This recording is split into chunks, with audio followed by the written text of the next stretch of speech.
अगर आपके भी गुलदाउदी के फूल अब सूखने लग गए हैं तो उसमें 2 से 3 कुछ ऐसी चीज़ें कर लेनी हैं जो कि बहुत ज़रूरी हैं। उससे फिर से हमारी गुलदाउदी के पौधे में ढेरों फूल और कलियां आएंगी और अगले साल विंटर के लिए हम अपने प्लांट को तैयार भी कर पाएंगे। हमें हर साल नए नए गुलदाउदी के पौधे खरीदने की ज़रूरत नहीं पड़ेगी। तो चलिए फिर वीडियो को स्टार्ट करते हैं। हेलो एवरीवन, कैसे हैं आप सब लोग। लव फॉर गार्डनिंग में आप लोगों का बहुत बहुत स्वागत है। तो अगर आपने गुलदाउदी के प्लांट लगाए थे तो आप इस समय नोटिस कर रहे होंगे कि कुछ प्लांट जो कि पुराने हो गए होंगे या फिर उनके फूल सूखने लग गए होंगे। तो आप समझ नहीं पा रहे होंगे कि क्या करें। तो मैं आपको एक चीज़ बताऊंगी कि उनको फेंकना नहीं है। आप प्लांट को उखाड़ के मत फेंकिएगा।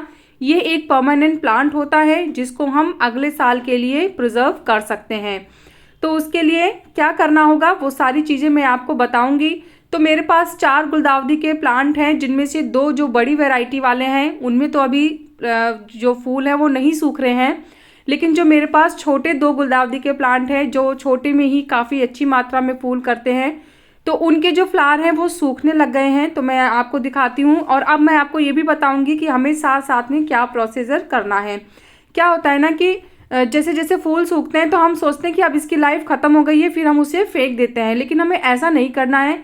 ये जो आप देख रहे हैं गुलदाउदी के छोटे वाले प्लांट, इनके काफ़ी फूल अब सूखने लग गए हैं। आप देख सकते हैं जो फूल है ऊपर से वो काफ़ी फ्रेश लग रहा है, लेकिन जो नीचे की उसकी लीव्स हैं वो सूखने लग गई हैं, ड्राई होने लगी हैं।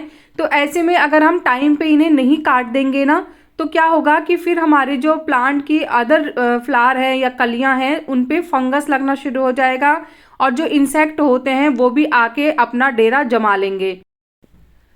तो इसके लिए सबसे पहले हमें उन फूलों को देखना होगा जो नीचे से ड्राई होना शुरू हो गए हैं। जैसे कि मैं आपको दिखाती हूँ कि मेरे कुछ ऐसे फूल हैं प्लांट में जो सूखने लग गए हैं। जैसे कि आप ये देखिए, अब ये ऊपर से आपको बहुत ज़्यादा सूखा हुआ नहीं दिख रहा होगा, लेकिन नीचे से देखिए इसकी लीव्स काफ़ी हद तक पत्तियाँ इसकी सूखने लग गई हैं। तो अगर आप इन्हें समय पे नहीं हटाएंगे तो यहाँ पे ब्लैक कलर के कीड़े आके चिपक जाएंगे और मिलीबग भी आ जाती है, फंगस लग सकते हैं आपके प्लांट में। तो इसलिए फिर आपको इन्हें समय समय पे देख देख के हटाना होगा। मैंने पहले भी कुछ प्रूनिंग की थी, मैं भी आगे आपको दिखाऊंगी। तो जैसे जैसे जो भी फूल सूखता जाएगा आपको उसको हटाते जाना है। समय समय पे ये चीज़ आपको ध्यान से करते रहना होगा। और ये देखिए मैं अपना देख देख के जो सूखे हैं सिर्फ उन्हें हटाना है। ऐसा नहीं कि आप सारे फूलों को हटाना शुरू कर दें। और प्लांट को आपको फुल सनलाइट में रखना है। लेकिन इस समय तो हम लोग के यहाँ धूप नहीं निकल रही है, बिल्कुल नामचार की धूप है। तो जितनी भी धूप आप लोगों के यहाँ निकल रही है आप लोगों को ऐसी जगह पे रखना है जहाँ पे इसे फुल सनलाइट मिलती रहे। और एक चीज़ मैं और कहूँगी, जब भी आप इस प्लांट को पानी दें तो आप ऊपर से ना दें। पानी को आप विशेष तौर पे मिट्टी में ही डालें, प्लांट के ऊपर से पानी ना डालें, क्योंकि विंटर्स में पानी टिकता है ना तो वो भी फंगस का बहुत बड़ा कारण बन जाता है। इन कलियों पे भी कीड़े लग जाते हैं अगर आप समय समय पे फ्लावर की प्रूनिंग नहीं करेंगे। उसके बाद आपको मैं ऐसी खाद बताने वाली हूँ जिससे फिर आपके प्लांट में जो न्यू ग्रोथ होती है वो भी बहुत ही अच्छे से होगी। ये देखिए मेरे प्लांट में कितनी तेज़ी से ग्रोथ हो रही है और उसमें कली भी आ गई है। अभी बहुत ही नन्ही सी ग्रोथ निकली है और उसमें कली पहले से ही आके बनी हुई है। तो मैं कैसे कैसे केयर करती हूँ मैं सब कुछ आपको दिखाऊंगी। मेरा देखिए ये भी गुलदाउदी का ये बड़ा वाला है जो जिसमें बहुत बड़ी ब्रांचेस भी होती हैं और फूल भी बहुत बड़े बड़े आते हैं। देखिए उसमें भी छोटी छोटी ग्रोथ निकल रही है। तो ये ग्रोथ का निकलना भी ज़रूरी है, क्योंकि जब हमारे इस वाले प्लांट के जो फूल सूख जाएंगे तब तक ये तैयार हो जाएगी और इसमें भी कलियां आएंगी, फूल आएंगे। जो खाद अभी मैं आपको बताऊंगी उसको आप दीजिएगा। और अगर जैसे क्या होता है ना कि अगले साल के लिए भी हम इसको स्टोर करके रख पाएंगे। फिर अगले साल हम इसकी कटिंग लगाएंगे और फिर से हमें पूरी ठंडी में गुलदाउदी के खूब सारे फूल मिलेंगे। तो उसकी भी प्रोसेस जो क्या क्या है वो मैं आगे वीडियो में आप लोगों को बता दूंगी। अभी फ़िलहाल हमें इसको सेव करना है और इसमें फिर से फ्लावरिंग करनी है। इसके लिए जो जो चीज़ें हैं वो मैं आपको बता रही हूँ। देखिए इसमें कली आ रही है, इसमें भी कली आ रही है। तो जो जो ग्रोथ आ रही है न्यू, उनमें भी कलियाँ खूब आ रही हैं। आपको अपनी मिट्टी की साफ सफाई करनी होगी। अगर आप इसमें पत्ते पड़े रहने देंगे तो वो भी फंगस का कारण बन सकती है।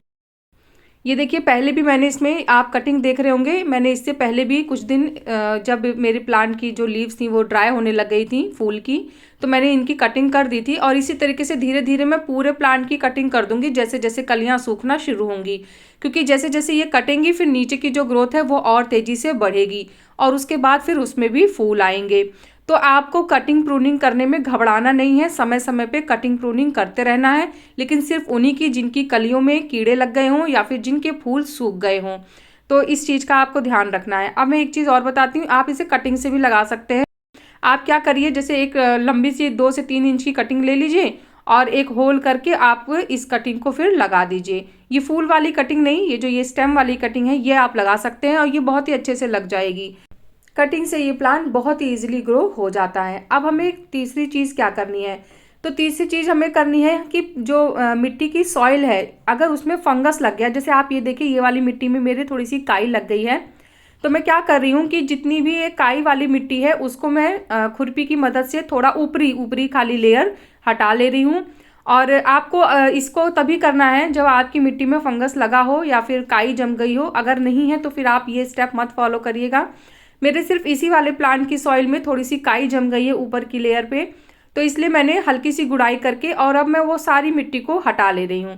इस मिट्टी को आप चाहें तो धूप में 2 से 3 दिन तक ड्राई करके और इसको फिर से यूज़ कर सकते हैं, इसमें थोड़ा सा साफ फंगिसाइड मिक्स करके, और आप इसको फिर से रीयूज़ कर सकते हैं। और अगर आप चाहें तो इस मिट्टी को फेंक भी सकते हैं, कोई ऐसी बात नहीं है। और मैं बाकी अपने और भी जो मेरे प्लांट है गुलदाउदी के, मैं इन सभी प्लांट की गुड़ाई अच्छे से कर लूँगी।